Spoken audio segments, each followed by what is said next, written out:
Bonjour et bienvenue dans cette capsule d'information qui abordera dans un premier temps la saisie des limitations fonctionnelles et dans un deuxième temps l'analyse de poste dans la solution SST de Sigma RH. Il est possible que certains éléments présentés dans cette démonstration s'affichent différemment à votre écran compte tenu des privilèges d'accès qui vous ont été octroyés et des adaptations spécifiques à votre établissement. Le suivi de dossier limitation fonctionnelle sert entre autres à consigner la nature et la durée des limitations d'un employé suite à la réception d'une pièce justificative. On le retrouve à la fois dans les événements d'absence et dans les rapports d'accident. Une limitation fonctionnelle pourrait aussi être inscrite comme un événement. Nous y reviendrons un peu plus tard. Pour accéder à ce suivi de dossier, il suffit d'entrer dans un dossier d'employé en saisissant son nom ou son numéro de matricule dans la barre de recherche Gestion Express, puis de sélectionner l'événement où l'on souhaite documenter une limitation. Dans notre exemple, nous choisirons l'événement d'absence numéro 340.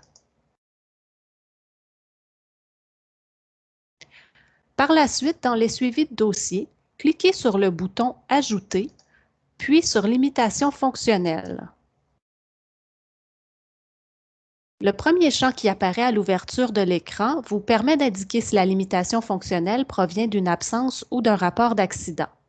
Comme nous avons précédemment sélectionné un événement d'absence en assurance salaire, la valeur oui apparaît par défaut. Vous pouvez ensuite préciser la provenance de la pièce justificative reçue à l'aide de la liste déroulante. Dans la section Informations sur la limitation, il est possible de noter nos dates importantes comme la date de début, la date de fin et la date de réexamen. Le boîtier source permet d'indiquer la provenance des informations relatives à la limitation. Dans notre exemple, la limitation découle de l'événement d'absence numéro 340, événement sur lequel nous avons cliqué il y a quelques minutes. Au besoin, la source peut être modifiée en faisant une première sauvegarde et en retournant dans notre suivi de dossier par la suite.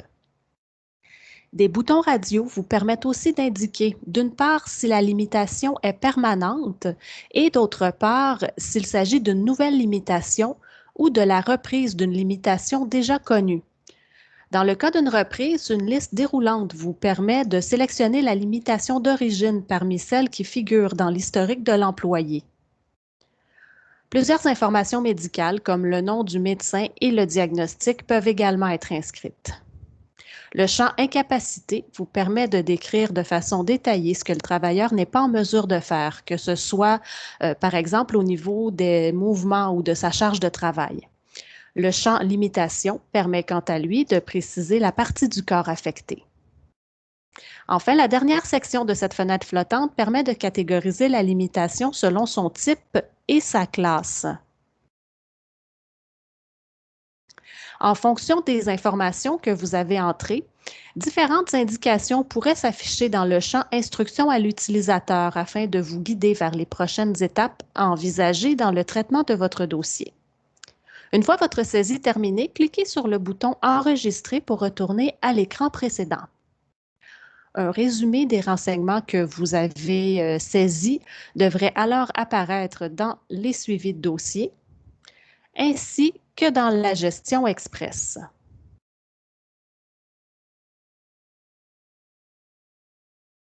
Dans l'éventualité où une limitation n'est pas liée à une absence ou à un rapport d'accident en cours, il est aussi possible de la documenter comme un événement à partir de la gestion express. Pour ce faire, il suffit d'entrer dans le dossier de l'employé visé et ici, plutôt que de sélectionner un événement, nous allons cliquer sur le bouton « Ajouter » puis sur « Limitation fonctionnelle ». L'écran qui s'affiche est très similaire à ce que nous avons vu précédemment. Votre premier champ apparaît toutefois par défaut à non. Aussi, si la source de la limitation provient d'une évaluation pré-emploi ou encore d'un événement de type absence, rapport d'accident PMSD ou évaluation médicale figurant déjà à l'historique de l'employé, il sera possible de le préciser à l'aide de la liste déroulante du boîtier source. Enfin, une fenêtre flottante intitulée « Restrictions médicales » s'ajoute à celle que nous avons déjà vue. Cette fenêtre permet de documenter le statut du traitement relié à la restriction médicale et la date d'un prochain suivi. Elle sert aussi à indiquer si cette restriction est justifiée avec certitude et si des accommodements sont possibles. Une section commentaires vous permet également d'ajouter de l'information additionnelle.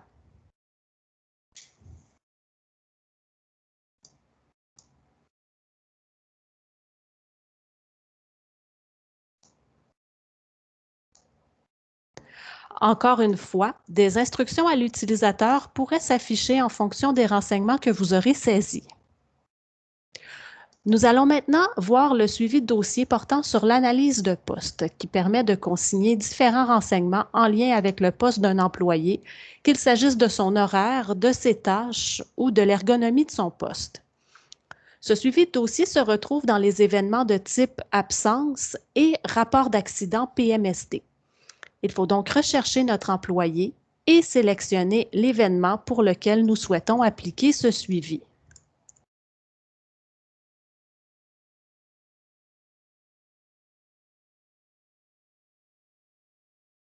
Nous allons ensuite cliquer sur le bouton « Ajouter » dans la section « Suivi de dossier » et cliquer ensuite sur « Analyse de poste ». À l'ouverture de l'écran, vous aurez accès à la fenêtre flottante Information générale, dans laquelle 3 types d'analyses seront proposés. Le premier choix, analyse du poste de l'employé, se penche sur le poste spécifique qu'occupe le travailleur. Le deuxième choix, analyse d'un titre d'emploi, peut quant à lui être utilisé dans un contexte où l'on se questionne sur la capacité du travailleur à demeurer dans le même titre d'emploi. Le troisième choix, recherche-analyse d'un poste compatible, sert à documenter certaines démarches dans une situation où le poste habituel de l'employé n'est pas compatible avec ses limitations fonctionnelles. Chacun des 3 types d'analyse de cette liste déroulante possède sa propre contextualisation dans l'écran. En sélectionnant un type d'analyse, votre page s'actualisera et des champs adaptés à l'analyse choisie vous seront présentés.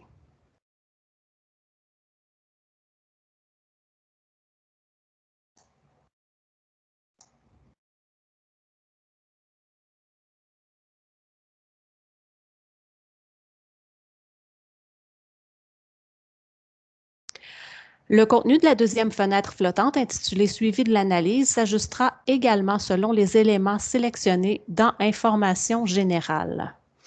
Elle vous sera notamment utile pour documenter le résultat de votre démarche ainsi que les coûts qui y sont reliés.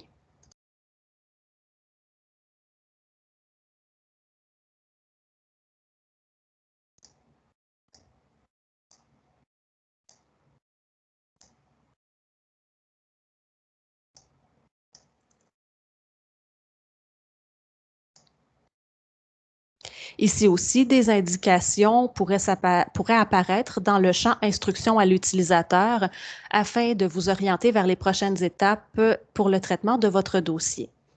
Finalement, pour sauvegarder et retourner à l'écran précédent, cliquez sur le bouton Enregistrer. C'est ce qui complète cette capsule sur les limitations fonctionnelles et les analyses de poste. Merci de votre attention et bonne journée!